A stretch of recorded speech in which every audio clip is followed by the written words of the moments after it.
Cambridge English, IELTS 11, Tests 1 to 4.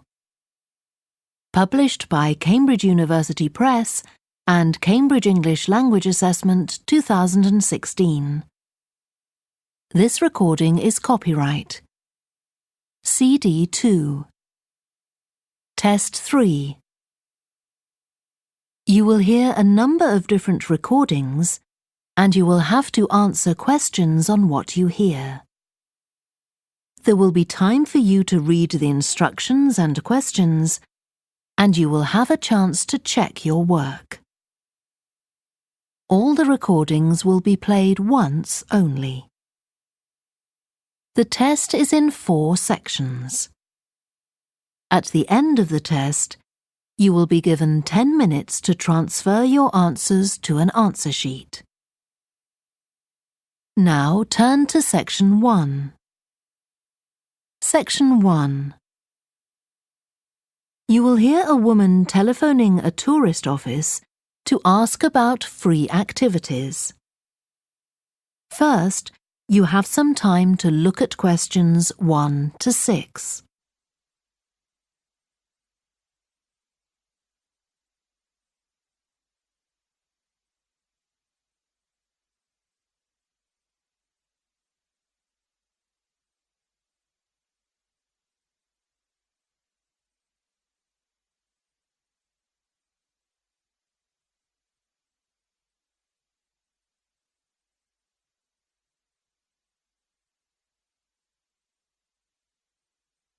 You will see that there is an example that has been done for you. On this occasion only, the conversation relating to this will be played first. Good morning, this is Burnham Tourist Office, Martin speaking. Oh, hello. I saw a poster about free things to do in the area, and it said people should phone you for information. I'm coming to Burnham with my husband and 2 children for a few days on June the 27th, or possibly the 28th, and I'd like some ideas for things to do on the 29th. Yes, of course. The date that the woman wants information about is the 29th of June, so the letter C has been circled. Now we shall begin. You should answer the questions as you listen because you will not hear the recording a second time. Listen carefully and answer questions 1 to 6. Good morning, this is Burnham Tourist Office, Martin speaking. Oh, hello. I saw a poster about free things to do in the area, and it said people should phone you for information. I'm coming to Burnham with my husband and 2 children for a few days on June the 27th, or possibly the 28th, and I'd like some ideas for things to do on the 29th. Yes, of course. OK. Then let's start with a couple of events especially for children. The art gallery is holding an event called Family Welcome that day, when there are activities and trails to use throughout the gallery. That sounds interesting. What time does it start? The gallery opens at 10 and the Family Welcome event runs from 10:30 until 2 o'clock. The gallery stays open until 5, and several times during the day they're going to show a short film that the gallery has produced. It demonstrates how ceramics are made, and there'll be equipment and materials for children to have a go themselves. Last time they ran the event there was a film about painting, which went down very well with the children, and they're now working on one about sculpture. I like the sound of that. And what other events happen in Burnham? Well, do you all enjoy listening to music? Oh, yes. Well, there are several free concerts taking place at different times, 1 or 2 in the morning, the majority at lunchtime and a couple in the evening, and they range from pop music to Latin American. The Latin American could be fun. What time is that? It's being repeated several times in different places. They're performing in the Central Library at 1 o'clock, then at 4 it's in the City Museum, and in the evening at 7:30 there's a longer concert in the theatre. Right. I'll suggest that to the rest of the family. Something else you might be interested in is the boat race along the river. Oh, yes. Do tell me about that. The race starts at Offord Marina to the north of Burnham and goes as far as Summer Pool. The best place to watch it from is Charlesworth Bridge, though that does get rather crowded. And who's taking part? Well, local boat clubs, but the standard is very high. One of them came first in the West of England Regional Championship in May this year. It was the first time a team from Burnham has won. It means that next year they'll be representing the region in the National Championship. Before you hear the rest of the conversation, you have some time to look at questions 7 to 10.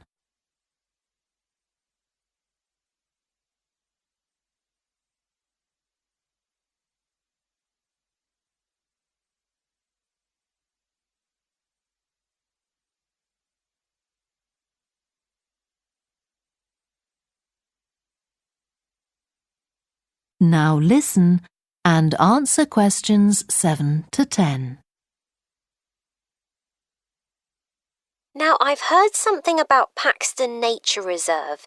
It's a good place for spotting unusual birds, isn't it? That's right, throughout the year. There is a lake there as well as a river, and they provide a very attractive habitat. So it's a good idea to bring binoculars if you have them. And just at the moment you can see various flowers that are pretty unusual. The soil at Paxton isn't very common. They're looking good right now. Right. My husband will be particularly interested in that. And there's going to be a talk and slideshow about mushrooms, and you'll be able to go out and pick some afterwards and study the different varieties. Uh-huh.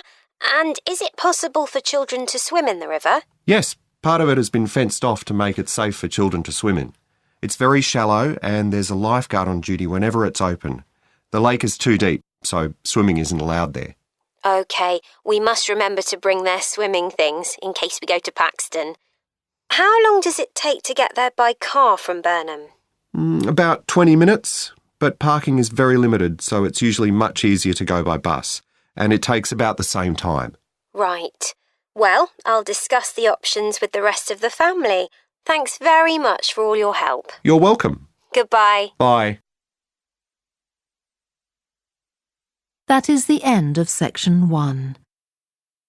You now have half a minute to check your answers.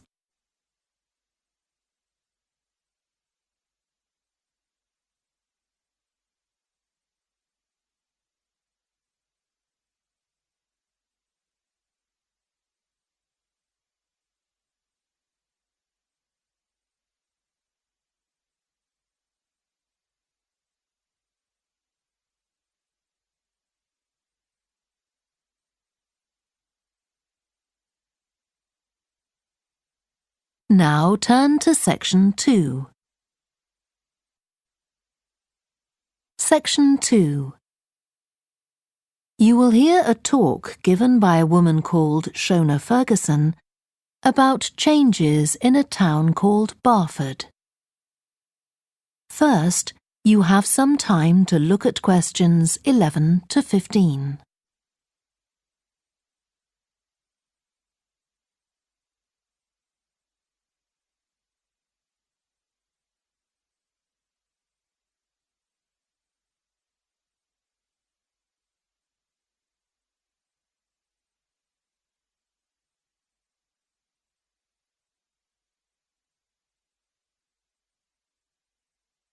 Now listen carefully and answer questions 11 to 15. First of all, let me thank you all for coming to this public meeting to discuss the future of our town. Our first speaker is Shona Ferguson from Barford Town Council. Shona. Thank you. First, I'll briefly give you some background information. Then I'll be asking you for your comments on developments in the town. Well, as you don't need me to tell you, Barford has changed a great deal in the last 50 years. These are some of the main changes. 50 years ago, buses linked virtually every part of the town and the neighbouring towns and villages. Most people used them frequently, but not now, because the bus companies concentrate on just the routes that attract most passengers. So parts of the town are no longer served by buses. Even replacing old, uncomfortable buses with smart new ones has had little impact on passenger numbers. It's sometimes said that bus fares are too high, but in relation to average incomes, fares are not much higher than they were 50 years ago. Changes in the road network are affecting the town. The centre was recently closed to traffic on a trial basis, making it much safer for pedestrians. The impact of this is being measured. The new cycle paths separating bikes from cars in most main roads are being used far more than was expected, reducing traffic and improving air quality. And although the council's attempts to have a bypass constructed have failed, we haven't given up hope of persuading the government to change its mind. Shopping in the town centre has changed over the years. Many of us can remember when the town was crowded with people going shopping. Numbers have been falling for several years, despite efforts to attract shoppers, for instance by opening new car parks. Some people combine shopping with visits to the town's restaurants and cafes. Most shops are small, independent stores, which is good, but many people prefer to use supermarkets and department stores in nearby large towns, as there are so few well-known chain stores here. Turning now to medical facilities. The town is served by family doctors in several medical practices, fewer than 50 years ago, but each catering for far more patients. Our hospital closed 15 years ago, which means journeys to other towns are unavoidable. On the other hand, there are more dentists than there used to be. Employment patterns have changed along with almost everything else. The number of schools and colleges has increased, making that the main employment sector. Services such as website design and accountancy have grown in importance, and surprisingly perhaps, manufacturing hasn't seen the decline that has affected it in other parts of the country. Before you hear the rest of the talk, you have some time to look at questions 16 to 20.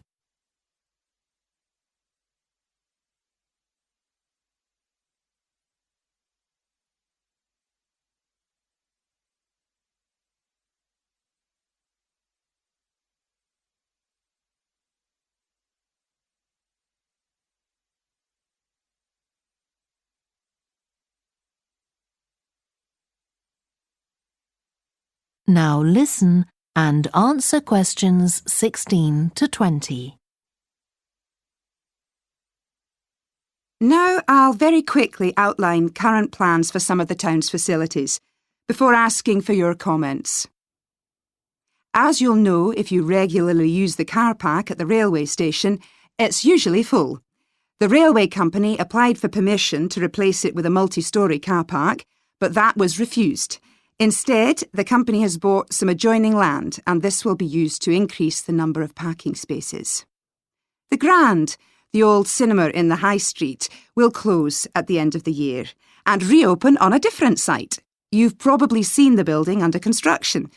The plan is to have 3 screens with fewer seats rather than just the one large auditorium in the old cinema. I expect many of you shop in the indoor market. It's become more and more shabby looking, and because of fears about safety, it was threatened with demolition. The good news is that it will close for 6 weeks to be made safe and redecorated, and the improved building will open in July. Lots of people use the library, including school and college students who go there to study. The council has managed to secure funding to keep the library open later into the evening, twice a week. We would like to enlarge the building in the not-too-distant future, but this is by no means definite. There's no limit on access to the nature reserve on the edge of town, and this will continue to be the case. What will change, though, is that the council will no longer be in charge of the area. Instead, it will become the responsibility of a national body that administers most nature reserves in the country. OK, now let me ask you if you have... That is the end of section 2. You now have half a minute to check your answers.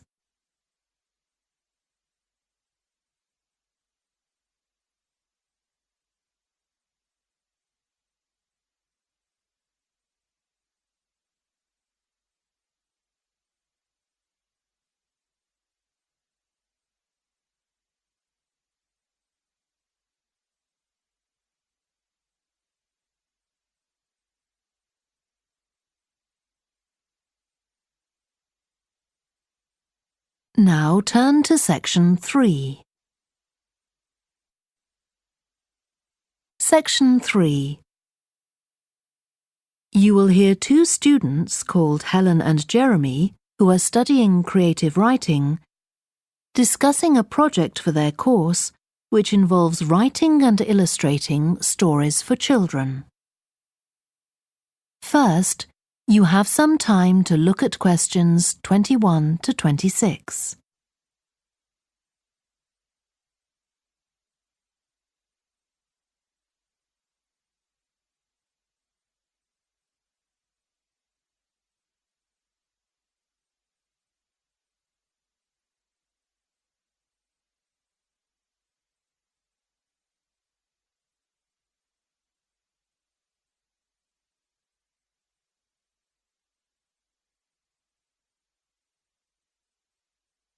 Now listen carefully and answer questions 21 to 26. Hello, Helen. Sorry I'm late. Hi, Jeremy, no problem. Well, we'd better work out where we are on our project, I suppose. Yeah, I've looked at the drawings you've done for my story, The Forest, and I think they're brilliant. They really create the atmosphere I had in mind when I was writing it. Oh, I'm glad you like them. There are just a few suggestions I'd like to make. Go ahead. Now, I'm not sure about the drawing of the cave. It's got trees all around it, which is great, but the drawing's a bit too static, isn't it? I think it needs some action. Yes, there's nothing happening. Perhaps I should add the boy, Malcolm, isn't it? He would be walking up to it. Yes, let's have Malcolm in the drawing. And what about putting in a tiger? The one that he makes friends with a bit later. Maybe it could be sitting under a tree, washing itself. And the tiger stops in the middle of what it's doing when it sees Malcolm walking past. That's a good idea. OK, I'll have a go at that. Then there's the drawing of the crowd of men and women dancing. They're just outside the forest, and there's a lot going on. That's right. You wanted them to be watching a carnival procession, but I thought it would be too crowded. Do you think it works like this? Yes, I like what you've done. The only thing is, could you add Malcolm to it without changing what's already there? What about having him sitting on the tree trunk on the right of the picture? Yes, that would be fine. And do you want him watching the other people? No, he's been left out of all the fun, so I'd like him to be crying. That'll contrast nicely with the next picture where he's laughing at the clowns in the carnival. Right, I'll do that. And then the drawing of the people ice skating in the forest. I wasn't too happy with that one. Because they're supposed to be skating on grass, aren't they? That's right, and it's frozen over. At the moment, it doesn't look quite right. I see what you mean. I'll have another go at that. And I like the wool hats they're wearing. Maybe you could give each of them a scarf as well? Yeah, that's easy enough. They can be streaming out behind the people to suggest they're skating really fast. Great. Well, that's all on the drawings. Right. So you finish writing your story and I just need to finish illustrating it, and my story and your drawings are done. Before you hear the rest of the discussion, you have some time to look at questions 27 to 30.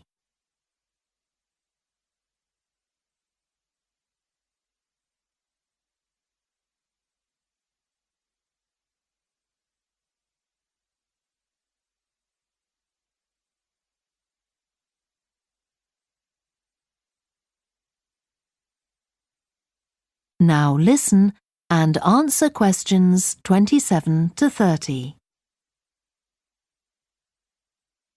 So the next thing is to decide what exactly we need to write about in the report that goes with the stories and how we're going to divide the work. Right, Helen. What do you think about including a section on how we planned the project as a whole, Jeremy? That's probably quite important. Yeah, well, you've had most of the good ideas so far. How do you feel about drafting something? Then we can go through it together and discuss it. OK, that seems reasonable. And I could include something on how we came up with the ideas for our two stories, couldn't I? Well, I've started writing something about that, so why don't you do the same and we can include the two things? Right. So what about our interpretation of the stories? Do we need to write about what we think they show, like the value of helping other people or that sort of thing? That's going to come up later, isn't it? I think everyone in the class is going to read each other's stories and come up with their own interpretations, which we're going to discuss. Oh, I missed that. So it isn't going to be part of the report at all? No. But we need to write about the illustrations because they're an essential element of children's experience of reading the stories. It's probably easiest for you to write that section, as you know more about drawing than I do. Maybe, but I find it quite hard to write about. I'd be happier if you did it. Okay. So when do you think we can get this ready? That is the end of section 3. You now have half a minute to check your answers.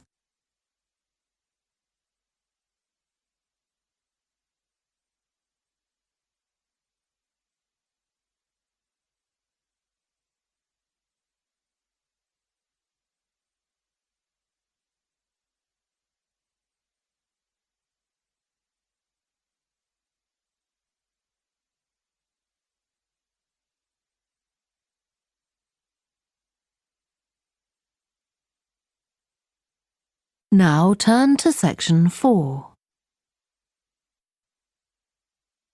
Section 4. You will hear part of a lecture to business students about the use of one particular type of research known as ethnography. First, you have some time to look at questions 31 to 40.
Now listen carefully and answer questions 31 to 40.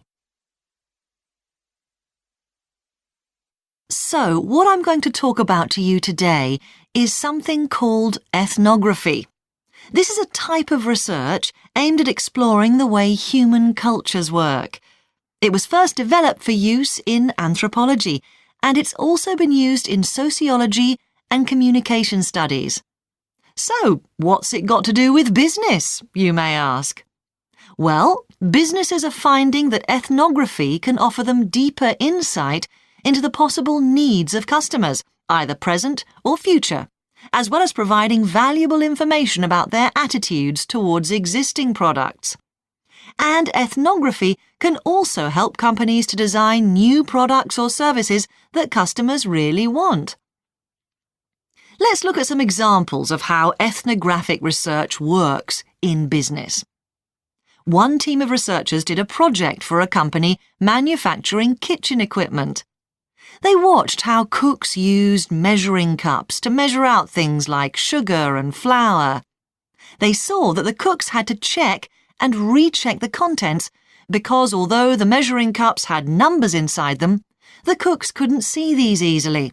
So a new design of cup was developed to overcome this problem, and it was a top seller. Another team of ethnographic researchers looked at how cell phones were used in Uganda, in Africa. They found that people who didn't have their own phones could pay to use the phones of local entrepreneurs. Because these customers paid in advance for their calls, they were eager to know how much time they'd spent on the call so far. So the phone company designed phones for use globally with this added feature. Ethnographic research has also been carried out in computer companies. In one company, IT systems administrators were observed for several weeks. It was found that a large amount of their work involved communicating with colleagues in order to solve problems, but that they didn't have a standard way of exchanging information from spreadsheets and so on. So, the team came up with an idea for software that would help them to do this. In another piece of research, a team observed and talked to nurses working in hospitals. This led to the recognition that the nurses needed to access the computer records of their patients no matter where they were. This led to the development of a portable computer tablet that allowed the nurses to check records in locations throughout the hospital. Occasionally, research can be done even in environments where the researchers can't be present. For example, in one project done for an airline, respondents used their smartphones to record information during airline trips, in a study aiming at tracking the emotions of passengers during a flight.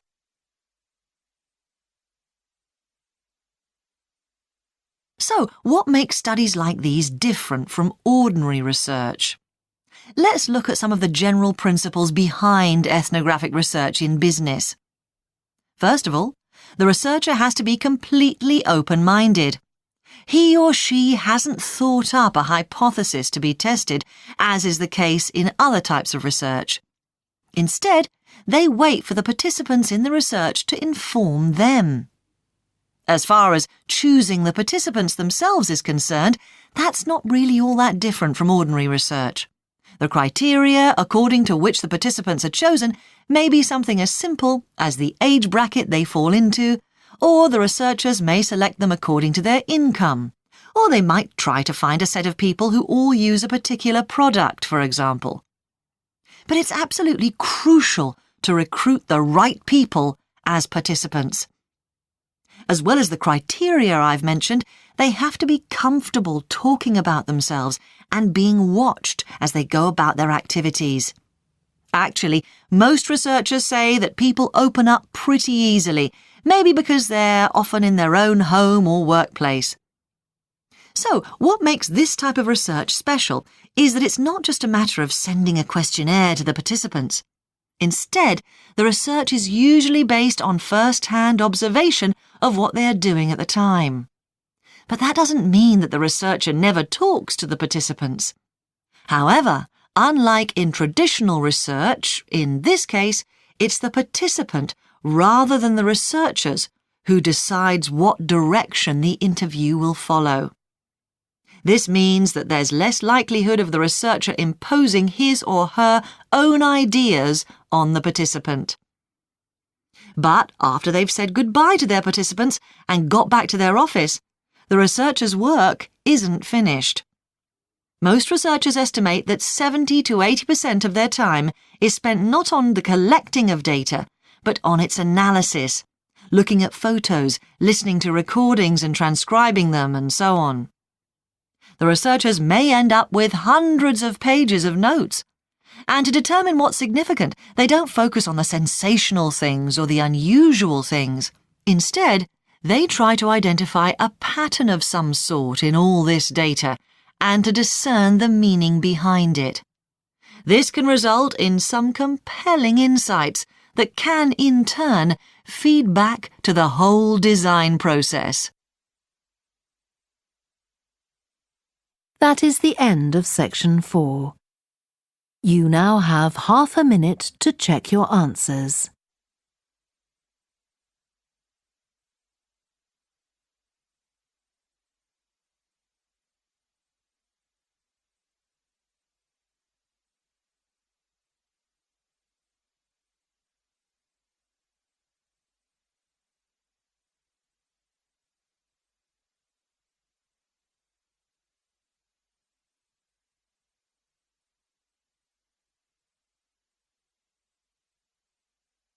That is the end of the listening test. You now have 10 minutes to transfer your answers to the answer sheet. Please stop writing and wait for your question booklet to be collected.